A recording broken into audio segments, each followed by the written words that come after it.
Olá, vamos conversar um pouco sobre a filosofia antiga. Uma apresentação geral das suas principais características, daquilo que configura a filosofia antiga de modo geral, enquanto seu surgimento, seu nascimento, os embates em relação à mitologia, deixando claro que o recorte da nossa reflexão se refere à filosofia antiga em perspectiva grega ocidental, compreendendo que não é a única, que não é a única expressão filosófica, compreendendo que não é a única matriz reflexiva. E se tratando então de filosofia antiga grega, nós vamos destacar seus principais subperíodos, suas principais problemáticas, bem como os filósofos que vão se destacando em cada um desses subperíodos, naquilo que nós também podemos chamar de eixos temáticos, de eixos reflexivos da filosofia antiga. É um período longo, um período considerável, que vai aí pelo menos do século VI antes de Cristo até o século IV e V aproximadamente depois de Cristo. Começamos com uma apresentação da imagem da Escola de Atenas, um quadro famoso de Rafael Sanzio, do período renascentista, século XVI.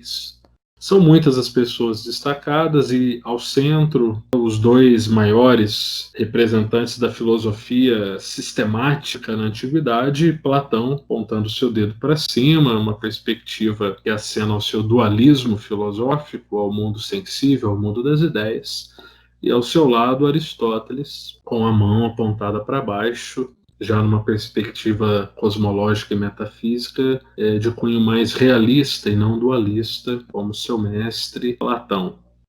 É um embate clássico da filosofia antiga, mas que, como o próprio quadro, a própria imagem quer ressaltar, a filosofia antiga não se reduz a Platão e Aristóteles. É um período muito fecundo que vale muito a pena a gente conhecendo pouco a pouco. Este quadro, então, é de Rafael Sanzio, foi pintado entre 1509 e 1511 sob encomenda do Papa Júlio II no Vaticano.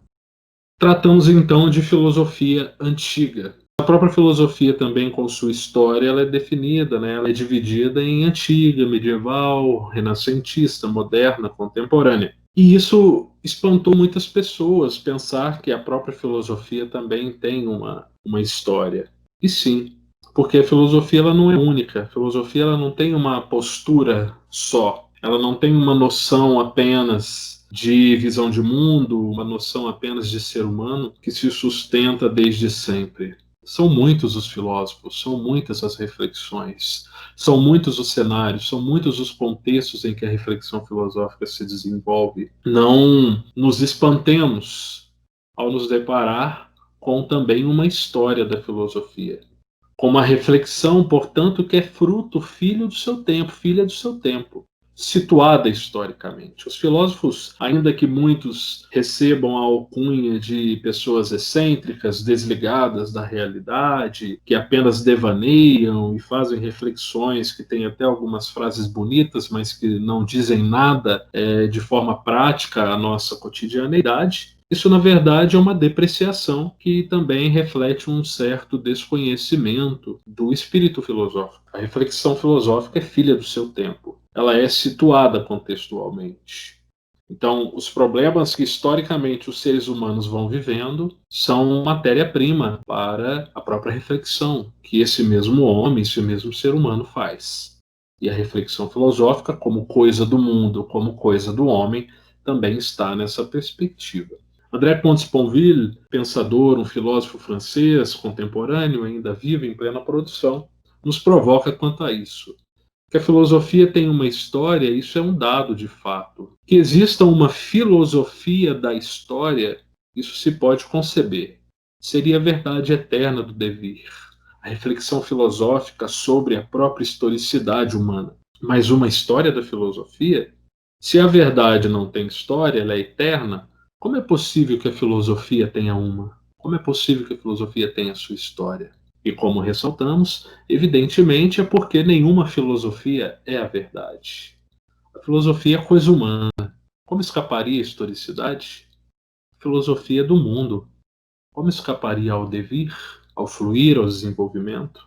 Como o próprio ser humano, porque a filosofia é coisa humana, ela então desenvolve-se, ela amadurece, ela se contrapõe, ela reflete a si mesma e ela reflete as situações do seu entorno.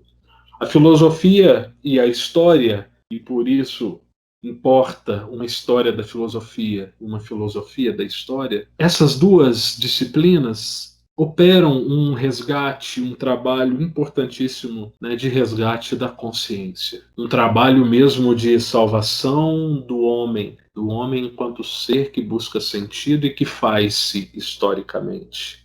Filosofia e a história são extremamente necessárias para que o homem não se cristalize, não se absolutize nas poucas conquistas que já teve. E para que os próprios feitos da humanidade também não sejam apropriados por pequenos grupos que queiram arrogar a si mesmos os detentores da verdade absoluta, os detentores do verdadeiro sentido da história, fugindo, né, ao perigo da banalização do real, fugindo do perigo da redução, do reducionismo do sentido, do significado da história a apenas uma interpretação. A filosofia também tem sua história porque muitas são as reflexões que os filósofos fizeram em cada período.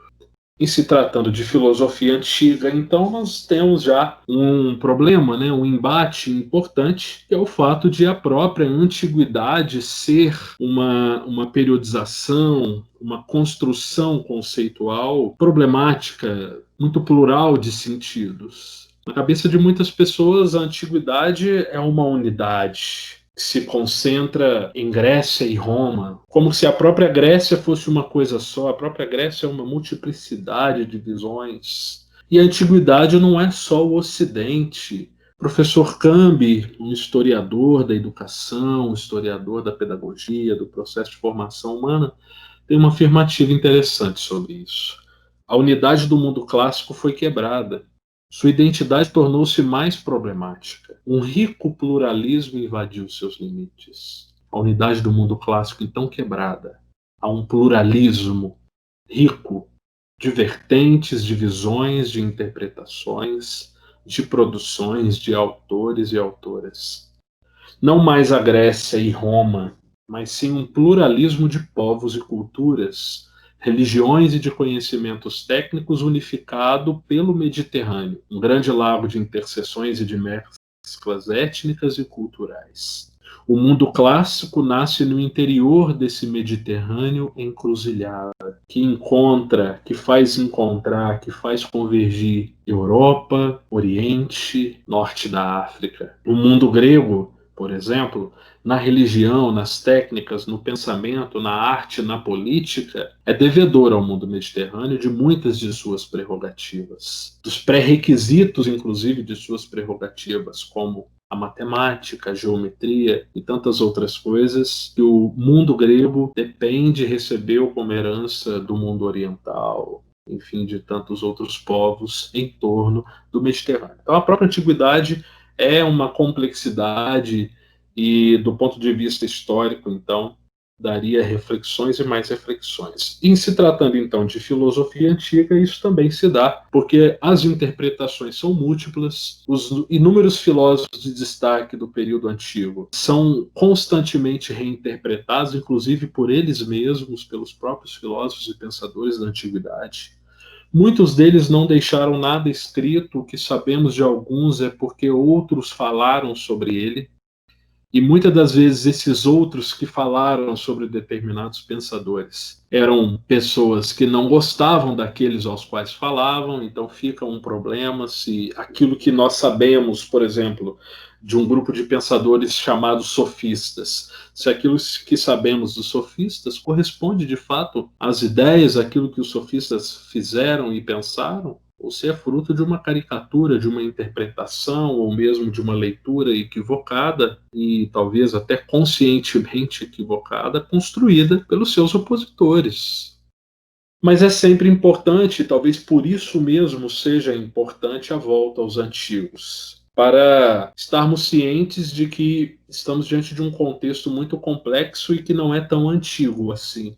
que não está tão no passado, num passado morto e acabado assim. Quantas reconstruções históricas precisamos fazer dos períodos antiguidade, a Idade Média, a modernidade? Então, quando propomos uma aula dessa, que pretende se fazer, né, pretende fazer uma apresentação geral de um determinado período, no que se refere à reflexão filosófica, de início, de antemão, então, é importante ter essas problematizações em mente, porque faremos uma apresentação geral, e essa apresentação geral baseada em alguns referenciais, mas essa apresentação geral, ela pode possuir e com certeza possui alguns vícios interpretativos e algumas afirmativas que podem ser contestadas. E que, portanto, você que ouve, você que vê, você que acompanha essa aula nesse momento, deixe-se impregnar de um posicionamento, de uma postura crítica diante das categorizações que serão apresentadas a seguir.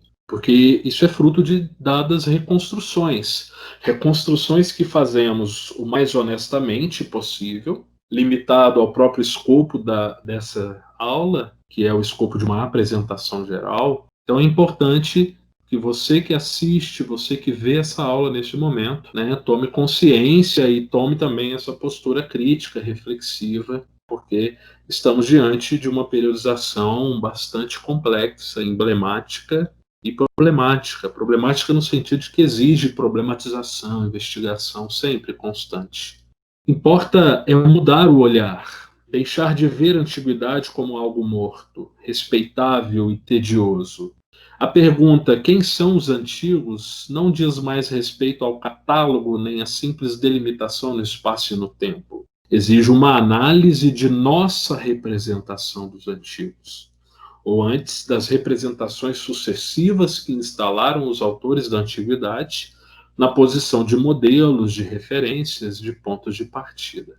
Então, uma reconsideração, uma análise das nossas próprias representações, daquilo que se instalou em nós em determinadas construções de modelos. Alguns são chamados clássicos, outros nem tanto. Enfim, antiguidade, esses nossos irmãos e irmãs, esses nossos companheiros e companheiras da antiguidade, ainda se fazem presente, porque, se não todas, grande parte das questões que eles fizeram ainda são as nossas. E das respostas que produziram ainda estão presentes no nosso modus operandi, no nosso modo de agir, alguns questionados, outros nem tanto. Em se tratando de filosofia, por exemplo, há um famoso, embate, ou representação de um famoso embate entre a filosofia e a mitologia, como se a filosofia fosse de fato o real oposto da mitologia. O que há de verdade nisso e o que há de inconsistências? Filosofia antiga, então. Nós temos aí um outro quadro também de Rafael, que é o quadro Filosofia. Ali nós temos dois anjos, dois querubins com uma placa Causarum Cognitio, que enfatizam um aspecto da filosofia antiga nascente, que a filosofia nasce de modo especial como busca do conhecimento das causas. O que dá sustentação, o que fundamenta, qual é a origem das coisas, sobretudo essa pergunta feita em relação ao cosmos, ao universo. Mas isso pela perspectiva, essa questão da causa das coisas, sempre pela perspectiva natural, racional, sem fundamentar-se em explicações sobrenaturais que então exigiriam mais crença do que entendimento por parte do interlocutor. A filosofia antiga é um período complexo em ideias, subperíodos, matrizes teóricas, referenciais, epistemológicos e culturais. Tanto que nós dizemos que a filosofia nasce na cultura grega e não somente na Grécia, uma perspectiva que vai muito além da dinâmica apenas geográfica, mas também cultural, epistemológica. Então, a filosofia antiga é um grande período, dividida em pelo menos 5 subperíodos, e que também podemos identificar pelo menos 3 eixos sistemáticos reflexivos.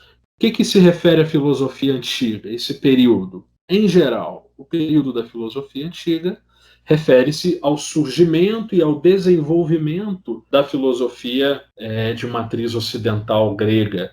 Isso aproximadamente datado no começo do século VI, final do século VII, começo do século VI, na cultura grega, na Ásia Menor.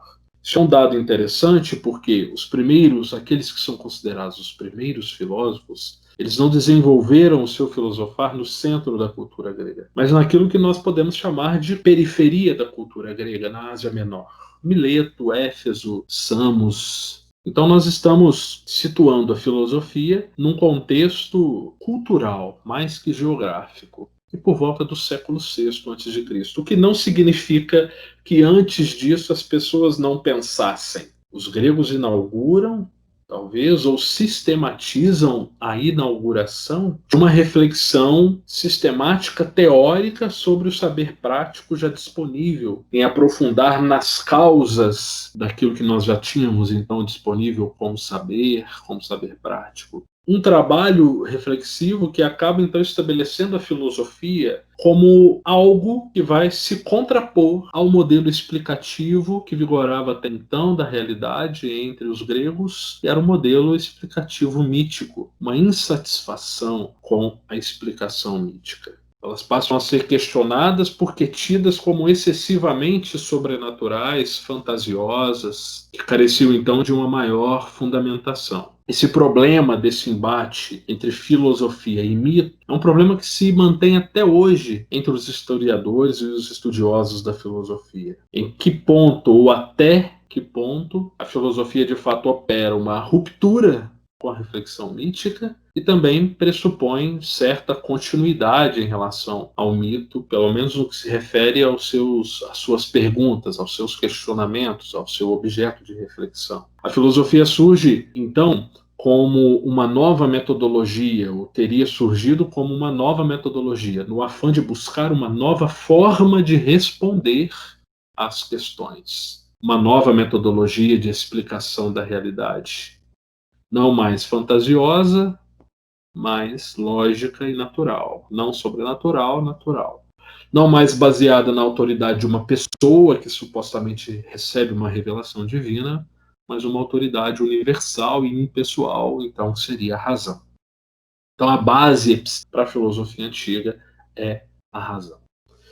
Olhemos então alguns desses subperíodos, porque aí vão se destacando em cada subperíodo da filosofia antiga seus principais elementos, seus principais problemas, seus principais temas. Destacamos aqui, então, 5 subperíodos da filosofia antiga.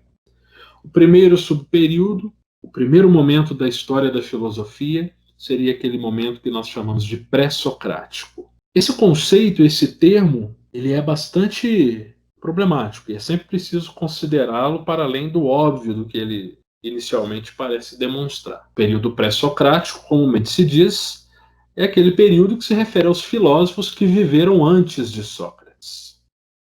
Essa é uma definição que não está errada, mas também não é completa. Porque nós temos alguns filósofos tidos também como pré-socráticos que não viveram antes de Sócrates, foram contemporâneos a Sócrates.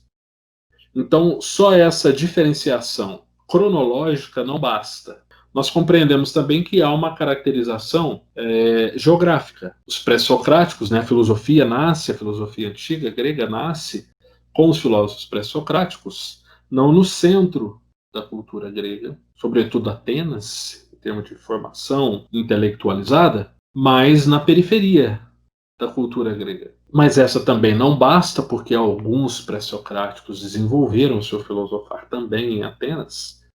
Então, precisamos de mais um critério. E aí entra o critério que nós chamamos aqui de critério epistemológico. O eixo reflexivo, se tratando então de objeto de reflexão, de sistematização de ideias. Os filósofos pré-socráticos, além de, na sua grande maioria, terem vivido antes de Sócrates, critério cronológico, de terem desenvolvido seu filosofar na periferia da cultura grega, portanto, numa região geográfica diferente da de Sócrates, que filosofou sobretudo em Atenas, então um critério geográfico. Os filósofos pré-socráticos, eles também tiveram, sobretudo, um debruçar reflexivo sobre um objeto que foi diferente daquele que Sócrates então teria se dedicado. Os pré-socráticos refletem, sobretudo, sobre o problema cosmológico, o cosmos, o universo, a origem. Qual é o elemento primordial que dá sustentação ao universo? Como pode um universo funcionar de modo tão ordenado, sendo regido por deuses que, conforme relatado pelo grande arcabouço mitológicos, eram tão instáveis, tão desordenados? O período pré-socrático vai se debruçar na reflexão sobre o universo de modo especial. São filósofos marcadamente de cunho naturalista. Eles vão procurar a arqué do universo, o princípio, o elemento primordial, e isso procurado no próprio universo, a partir de elementos da própria natureza. Por isso, esses primeiros filósofos também são conhecidos como grandes físicos, matemáticos. Tales de Mileto, Pitágoras, Anaxímenes, Anaximandro, Demócrito, Leucipo. São filósofos de cunho marcadamente naturalista. Eles estão pensando a physis, a natureza, a física, né? E procurando a arqué dessa physis, o princípio primordial dessa natureza. Onde? Na própria physis. A partir de qual instrumento formal? A própria razão, a naturalidade. Sócrates, por sua vez, tem como objeto de reflexão muito mais o ser humano que quer conhecer o universo do que propriamente o universo a ser conhecido.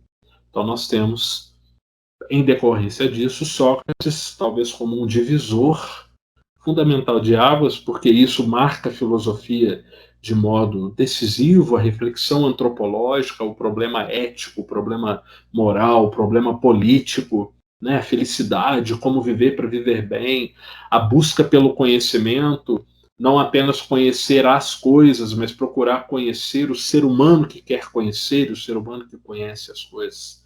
Essa é uma tônica que permeia a reflexão filosófica, de alguma forma ou de outra, intensamente até hoje. Então nós temos o período socrático. Enquanto no período pré-socrático nós temos esse primeiro momento da filosofia que vai marcar uma dada ruptura com a explicação mítica, ainda no período histórico, né, da Grécia arcaica, o período socrático já se situa na Grécia tida como clássica, já está num contexto de apogeu da democracia, de ápice político democrático. Então, o problema político, o problema, né, do cidadão, do indivíduo que se faz cidadão, situado numa polis, uma cidade-estado, onde ele vai encontrar o referencial para a sua existência, nesse cenário, então, a filosofia socrática se desenvolve.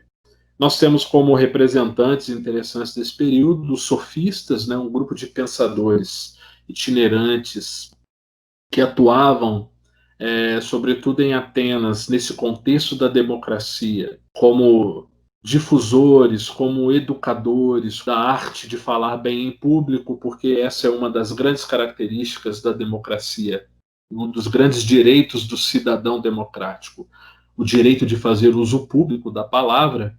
E então, diante desse cenário, né, em que nós temos uma suposta isonomia, né, uma igualdade perante a lei, e, portanto, diante da lei, todos aqueles que são considerados iguais, cidadãos, e a gente sabe que isso é um problema, porque mulheres, escravos, crianças, estrangeiros estavam fora disso, mas diante de um cenário de isonomia e de igualdade perante a lei, um outro grande direito que o cidadão livre possuía, né, na democracia ateniense era o direito, além da isonomia, o direito da isegoria, o direito de fazer uso público da palavra.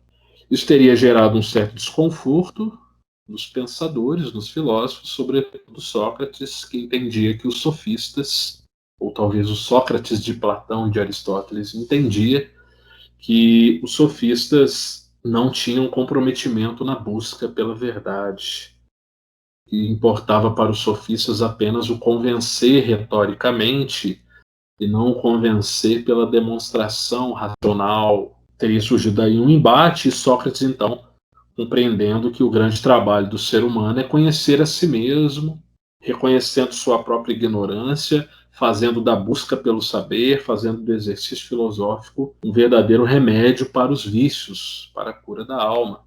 E aí se destaca, né, o intelectualismo moral socrático, e isso então seria a grande marca da reflexão filosófica a partir de então até os dias de hoje.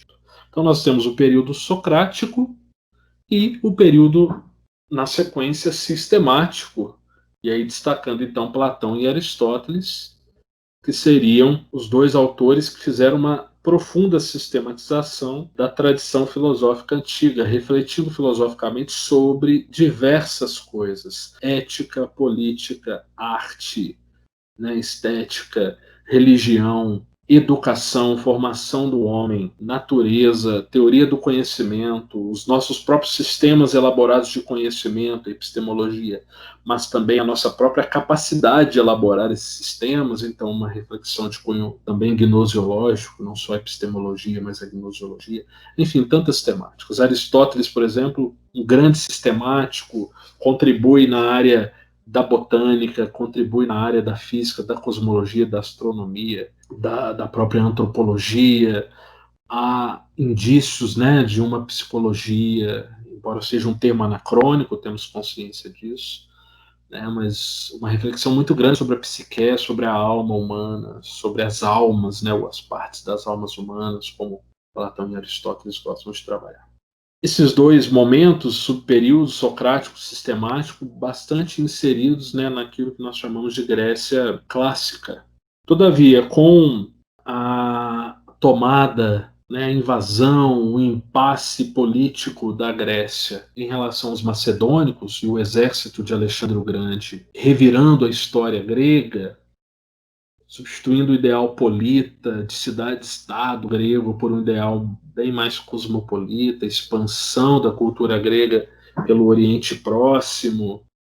O homem grego, então, teria entrado em profunda crise. Então, isso também vai influenciar num subperíodo da filosofia antiga, da reflexão filosófica, que é o chamado período helenístico, mas com uma preocupação muito forte mesmo de produzir uma reflexão para o viver concreto, uma preocupação ético-existencial, porque com a tomada macedônica, os gregos teriam entrado numa profunda crise existencial, porque o seu referencial existencial, a polis, perde força, autonomia. E o homem grego entra em crise, porque a polis, a sua polis, tanto que você vê o embate entre Atenas, Esparta e tantas outras cidades, porque elas são cidades independentes, elas são cidades-estados. Os seus membros identificam-se na sua construção existencial diretamente com a sua polis. Então, a reflexão filosófica se vê, de alguma forma, responsável, chamada a produzir uma reflexão que pudesse trazer a esse homem grego em profunda crise um novo caminho, uma perspectiva de ataraxia, de tranquilidade, de paz. O termo grego ataraxia diretamente significaria uma espécie de imperturbabilidade da alma, uma superação dessa perturbação. Então essa crise precisava ser superada. E a reflexão filosófica no período helenístico, ela vai estar muito situada nesse sentido, nesse trabalho de produzir reflexões. E aí surgem escolas filosóficas importantes, interessantes, que merecem muito estudo por nós até hoje. O ceticismo, o cinismo, o epicurismo, o estoicismo e o ecletismo são escolas filosóficas do período antigo, helenístico, que vão trazer contribuições e reflexões interessantes que permeiam muitas das nossas reflexões até hoje. Embora haja algumas apropriações equivocadas, como no caso do termo cético, né, o ceticismo, que para muita gente tem a ideia de não acreditar em nada, pronto, e acabou, enquanto que a própria palavra ceticismo, que vem do grego skepsis, significa exame, exame detalhado antes de você dar o assentimento a alguma coisa. Outra apropriação um tanto quanto estranha, né, que acabou ganhando sentido pejorativo de uma das escolas, né, do nome de uma das escolas também do período helenístico, é do termo cínico, o cinismo. O cinismo é também uma escola do período helenístico que pressupõe uma profunda crítica às convenções sociais. Diógenes de Sinope, um dos grandes expoentes do cinismo, um questionador intenso, né, do comportamento social, do peso que isso gera nas pessoas, de querer viver conforme as convenções. Então ele inclusive, se denominava um cínico, né, porque vem do grego, que é traduzido, né, o termo cão. Então cínico é o cão, aquele que vive como um cão, despojadamente. O próprio estoicismo, uma busca, né, de conexão com a natureza, com o cosmos, porque é a lei que rege o universo macrocosmos. é a mesma lei que nos rege enquanto microcosmos. Epicurismo, a busca pelo prazer, mas o prazer natural e necessário, aquele que sustenta a vida e não aquele que gera mais ansiedade, tira a nossa paz, ou então que gera perturbação. E já na antiguidade tardia, perspectiva já até mesmo já da era cristã, séculos I, II, III depois de Cristo, nós temos o subperíodo neoplatônico, o neoplatonismo, em que há uma redescoberta do pensamento platônico, do dualismo platônico, que vai gerar algumas influências nas reflexões dos primeiros cristãos também. Então, como foi visto, diante desse cenário, desses 5 subperíodos, foi se destacando aí alguns eixos temáticos, enquanto que no período pré-socrático se destaca um eixo cosmológico, com uma reflexão voltada mais ao universo. No período socrático e sistemático, nós temos um eixo mais antropológico, o ser humano que quer conhecer, que é o objeto, a coisa digna mesmo de ser conhecida. E no período helenístico e neoplatônico também, de alguma forma, um eixo mais ético, existencial, uma preocupação, né, mais comportamental em relação ao ser humano. E aí é importante perceber que, embora o período socrático e sistemático estejam voltados ao eixo antropológico, é importante considerar que se trata, né, de subperíodos distintos. O período sistemático, com Platão e Aristóteles, há uma intensa organização, escrita, produção de textos filosóficos. Sócrates, por exemplo, não deixou nada escrito. E o período helenístico e neoplatônico, embora também voltados ao eixo ético-existencial, eles não são os mesmos. As problemáticas dentro desses subperíodos são problemáticas distintas. De qualquer forma, os 3 eixos eles vão dialogando. O aparecimento de um não pressupõe o desaparecimento do outro, do anterior. Na verdade, a relação ela vai se tornando aí cada vez mais complexa entre eles. Então, os filósofos que se destacam em cada um desses períodos, como nós tivemos já a oportunidade de acenar para alguns deles. Período pré-socrático nós temos Tales de Mileto, Anaximandro, Anaximenes, Demócrito, Leucipo, Pitágoras, Heráclito, Parmênides, dentre outros. Período socrático nós temos sofistas, sobretudo Protágoras e Górgias e Sócrates. Também temos socráticos menores, alguns outros pensadores. E nós temos no período sistemático Platão e Aristóteles. Depois, no período helenístico, as grandes escolas, epicurismo, cinismo, ceticismo, estoicismo e ecletismo. E no período neoplatônico, nós temos Plotino como um grande expoente, o pensador Plotino, e já também encaminhamentos interessantes na patrística, já na filosofia cristã, na era cristã. Vale a pena a gente fazer algumas breves considerações sobre essa questão filosofia e mito. Acenamos no começo aqui da nossa reflexão que há um embate até hoje que nos coloca em estado de reflexão, inclusive, sobre até que ponto a filosofia rompe com o mito e em que medida ela também dá certa continuidade ao mito. O que o mito também, o que a mitologia deixa de herança? É possível constatar, sim, diferenciações, rupturas em determinados pontos, como algumas heranças também. Então, basicamente, se tratando de rupturas, de diferenciações, algumas são consideravelmente claras. A explicação mítica, no contexto do surgimento da filosofia grega, ela se estabelecia muito fortemente na autoridade pessoal do mitólogo, como alguém iluminado, que então narrava determinadas verdades que deveriam ser tomadas como verdades, deveriam ser aceitas. Enquanto que para a reflexão filosófica não há um embasamento numa autoridade pessoal propriamente, a autoridade ela é impessoal, é a razão, elemento identificador do próprio ser humano. Então não importa quem diz propriamente para a filosofia, ou pelo menos deveria ser assim, nós sabemos, né, a partir de críticas interessantes, embora estamos sendo marcadamente anacrônicos aqui nesse momento, mas há críticas interessantes, né, em relação à própria filosofia, que depois pode se fazer também autoritária. Pensadores da escola de Frankfurt, por exemplo, vão trazer o conceito de razão instrumental, de que que a razão propriamente ela é vazia de conteúdo ético.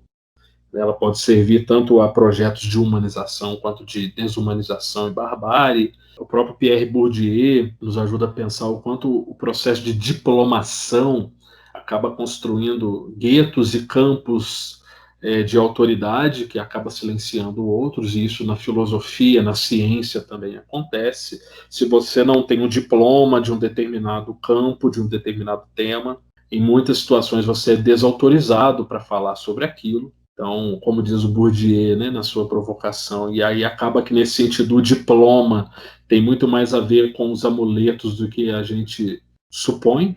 Então, é um problema, né? Mas é uma crítica que a gente faz aqui como parêntese, nota de rodapé, para provocar ainda mais a reflexão.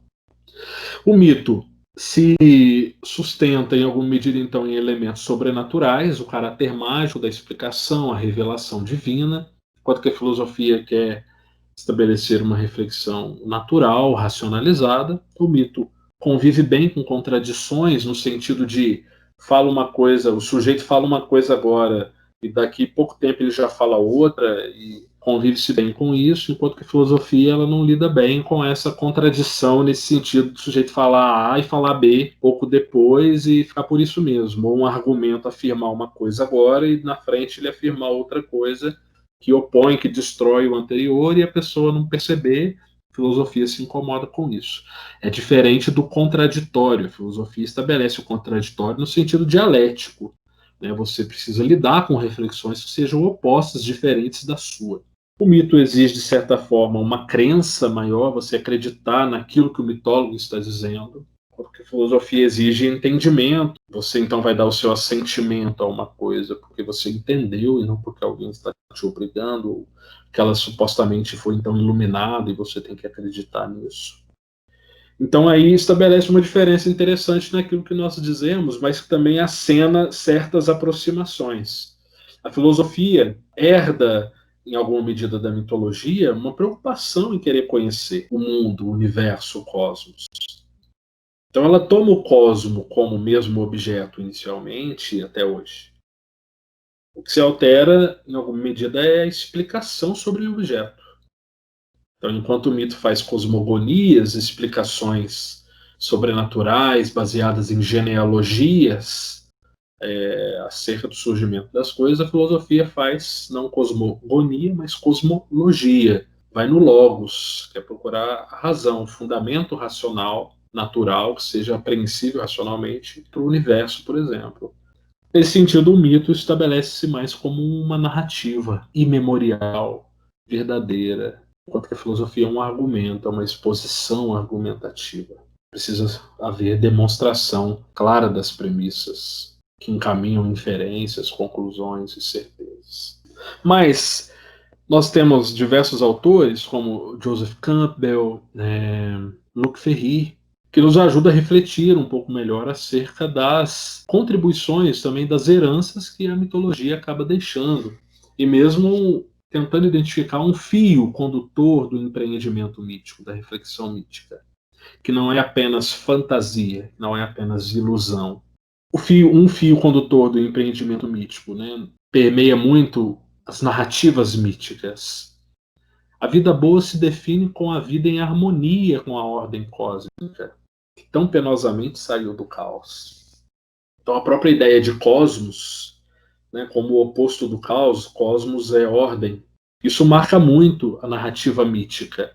Tanto que nós sempre vemos nos mitos certas punições às pessoas, e essas punições elas são oriundas, em geral, de uma desobediência, de um sujeito que desobedece à lei natural, à ordem cósmica, que tão penosamente saiu do caos, para agora um sujeito agir caoticamente. Então, o maior pecado seria descomedimento orgulhoso, a falta de medida, que leva o sujeito a não guardar a ordem cósmica.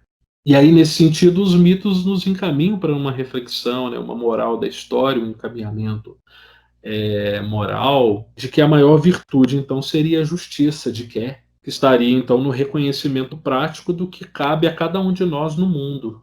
Então, a justiça seria a adequação à natureza, a adequação às leis do cosmos. Isso permeia, de algum modo, a reflexão mítica, isso demonstra, então, uma razão do mito, e isso está presente na reflexão de muitos filósofos, de forma especial na filosofia moral e na filosofia do direito, tanto dos pré-socráticos quanto de Sócrates, Platão e Aristóteles. Veja, para a filosofia, a natureza pode ser racionalmente conhecida. A natureza pode ser racionalmente compreendida nos seus princípios internos. Nós podemos conhecer as leis da natureza. Nós podemos constatar a unidade do desenvolvimento do cosmos da natureza no próprio funcionamento ordenado da natureza. A duração do dia, a duração da noite, faz mais ou menos frio e calor nas mesmas épocas do ano. É possível perceber uma lógica. Os seres que nascem, crescem, determinados tipos de frutos e flores que dá num determinado momento e não dá em outro, que floresce num determinado momento e não em outro, num determinado local, com um determinado clima e não em outro. É possível perceber, então, essa lógica. A natureza pode ser compreendida racionalmente. Só que essa lógica, ela precisa ser explicada a partir de um vocabulário rigoroso, que dê conta de explicar, de fato, a estrutura das coisas, não apenas narrar. O empreendimento filosófico pede definição conceitual, a filosofia trabalha fortemente com conceito, com explanação conceitual, com argumentação, com passo a passo. E aí, nesse sentido, natureza e pensamento, discurso, a fala organizada, então logos, natureza e pensamento, discurso, estão estruturados e regulados por normas universais de operação. E quando nós fazemos um discurso sobre uma coisa, nós estamos tentando, de alguma forma, demonstrar pela linguagem ordenada a ordenação que existe na própria coisa da qual falamos. É preciso haver essa coerência entre aquilo que dizemos e a coisa da qual dizemos. Essa correspondência entre o sujeito que quer conhecer, o objeto a ser conhecido e a representação lógico-discursiva que há nesse sujeito sobre o objeto que ele quer conhecer. Essa compreensão do empreendimento filosófico possui algumas relações com o fio condutor do próprio empreendimento mítico, no sentido de que há uma certa razão na explicação. Muitos vão dizer, então, que, inclusive, a grande ruptura que há entre filosofia e mito se dá apenas no campo do discurso, no campo da linguagem, a passagem, então, do mitos para o logos. Luc Ferry afirma: o nascimento da filosofia na antiguidade não constituía um milagre insondável, como tantas vezes se repetiu, mas se explicava por um mecanismo que se pode dizer de laicização do universo religioso em que viviam os gregos. Então a filosofia não é um milagre insondável, ela não nasce do nada, ela nasce a partir de um processo de laicização do universo religioso, de desencantamento do mundo. Tal processo de inauguração, de desencantamento do mundo, apresenta uma face dupla. De um lado, os primeiros filósofos vão retomar por conta própria toda uma parte da herança religiosa, como descrita principalmente nas grandes narrativas míticas, então há uma certa retomada. E de outro lado, porém, essa mesma herança, e isso a gente não pode desconsiderar, será consideravelmente modificada, ao mesmo tempo traduzida e traída por uma nova forma de pensamento, que é o pensamento racional. Tales de Mileto retoma, de alguma forma, aquilo que já havia de explicação do surgimento, do desenvolvimento do universo, ou daquilo que dá sustentação ao universo tal como ele funciona, seria a água, ou Deus, oceanos, mas a forma explicativa é outra, o pensamento racional, que lhe dá então um novo sentido, uma nova condição. Isso é muito bacana de entender, porque filósofos contemporâneos da Tales de Mileto vão discordar dele. Alguns vão dizer que não é a água. É o fogo, é a terra, é o ar. Anaximandro vai dizer que é um elemento indeterminado, o aperon, que não dá para determinar, não dá para dizer qual é. Demócrito e Leucipo vão trazer a reflexão atomista. Enfim, são muitas as reflexões. Mas isso é um fator interessante, porque ainda que eles não concordem em relação ao elemento trazido, é inaugurada uma forma comum, aproximada de explicação, que é a forma, então, racional. Então, podemos fechar aqui as nossas reflexões com todas as reticências que ela deixa, com todas as aberturas que ela deixa, a seguinte consideração: a reflexão crítica não é de modo algum a propriedade característica da filosofia. O que a mitologia alega de mais profunda à filosofia antiga, sua herdeira direta nesse ponto, é que a questão essencial é pura e simplesmente a de se saber como chegar a uma vida boa no coração desse cosmos. Como viver para viver bem.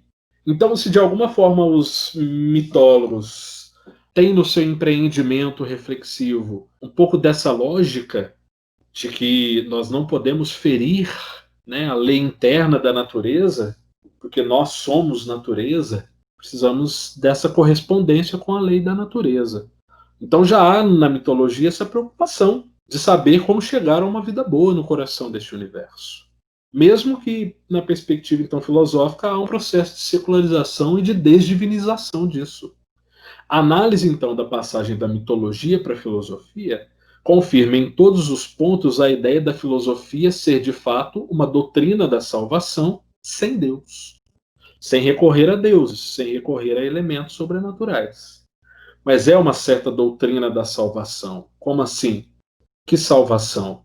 Uma tentativa de se salvar dos medos, sem recorrer à fé, nem a um ser supremo, mas exercendo a simples razão, tentando se virar por conta própria. E um dos seus charmes, um dos charmes mais consideráveis então da filosofia antiga, vem do fato de que ela inventa uma pluralidade de respostas que nos oferecem ainda hoje iguais possibilidades de compreendermos nossas vidas. Tales, Anaximandro, Sócrates, Platão, Aristóteles, Diógenes, Pirro, Plotino. Eles representam uma pluralidade de respostas. E cada um a seu modo, ainda que tenham embates, dilemas, trilemas, quadrilemas em relação a outros pensadores do mesmo período, estão presentes até o dia de hoje. Esses antigos não são tão antigos assim. São contemporâneos nossos. Convivem conosco de alguma forma. As respostas que eles produziram aos seus contextos, portanto, não respostas completamente abstratas, desconectadas, como muitas das vezes podem acusar os filósofos de serem apenas devaneadores. As respostas que esses pensadores produziram, profundamente situadas no seu contexto, foram respostas com um comprometimento tão profundo que chegaram e que ecoam até hoje. Ainda que sejam muitos os Platões, os Aristóteles, os Sócrates, ou seja, ainda que sejam muitas as representações que construímos deles, a verdade é que eles chegaram até hoje, refletindo no nosso meio por meio daqueles que refletem sobre eles e a partir do que eles refletiram. Nunca é demais voltar aos antigos, nunca é demais voltar a esses autores que não estão tão no passado assim, quanto se pode supor. Um abraço, obrigado.